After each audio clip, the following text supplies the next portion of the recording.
শুরুর থেকে দেখাই, তাহলে বোঝা যাবে বিষয়টা। এই যে আমরা এখন বর্তমানে এই জায়গায় আছি, আমরা বাংলাদেশের ভিতরে। আর এই যে এই খালটা, এটা আছে ইন্ডিয়ার ভিতরে।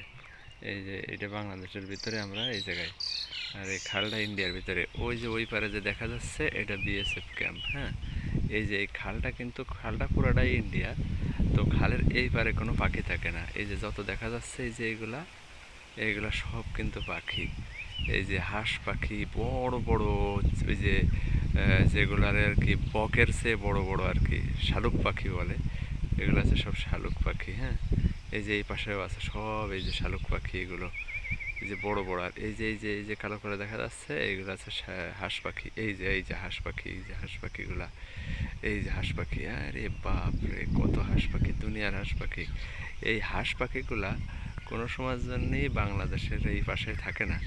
কারণ বাঙালি আছে চোর বাটপার সিটার, এরা সব এই এসে গুলি করে, ধরে নিয়ে যায়। এই জন্য ওরা ওই ক্যাম্পের ওই পারে যেয়ে দাঁড়ায় থাকে। এই বাংলাদেশ সাইডে এরা কোনো সময় আসে না। হ্যাঁ, আমরা জাতি হিসেবে আসলে আমরা লজ্জিত।